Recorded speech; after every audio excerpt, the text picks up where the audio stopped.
खोइ त आइफोनबाट काम लाग्यो नि त नबोल्नै तपाईँ यता हेर्नु त स्टाइल हो क्या आएन मेरो भन्दैछ क्रिसमस जस्तो लाग्छ मलाई नि त नि बच्चा बच्चा अगाडि आऊ यो के हो 3 वर्ष 3 वर्ष अब ल ल ल हजुर केक काट्ने आज म काट्नु मानेको ए तबन काट्ने त खा मात्रै न नकाट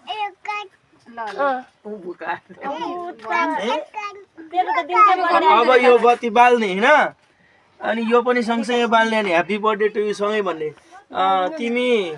नानीको होइन एउटा नानीलाई दियो एउटा नानीलाई अनि यसरी नानीको हात दुईजना मिलेर घुमाइदेऊ न एउटा नानीलाई दियो एउटा खै लाइटर चाहिँ अनि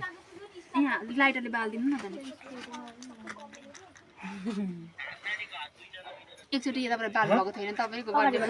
हँसेर मार्नु भएको थियो होइन यो बाल्ने यो पहिले त्यो बाल्नु भने त सकियो नि यो बाल्ने पहिले यो बालेपछि ह्यापी बर्थडे भन्ने हो यहाँ बस्नु ए लाइभमा आयो भने चाहिँ ल ल ल गर्ने अब बाल्नु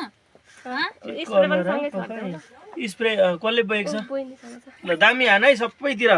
मिलाएर छेरेर मेरेर पार साथी त यहाँ बस्न यहाँ दुईटै बाल्नु एकैचोटि दुईटै जेन यो किसिसको मिलाइसकौँ दुईटै एकैचोटि हाल्नु भयो त्यहाँ मोबाइल बोकिराख्नु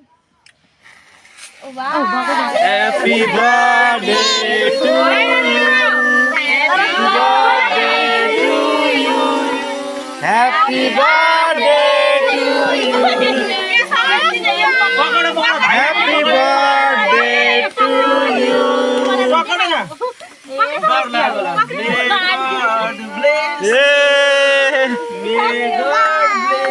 you, Sanjivani.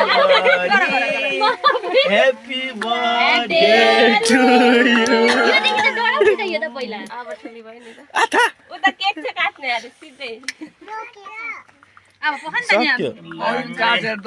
बर्थडेको उत्सव मनाइसकेको छौँ आज 2022 साल पुस महिनाको क्रिसमस डेको हाम्रो छोरी सञ्जीवनी बस्नेतको घरमै मिलेर सबैजना केक काट्ने काम हामीले गरिसकेको छौँ। हाम्रो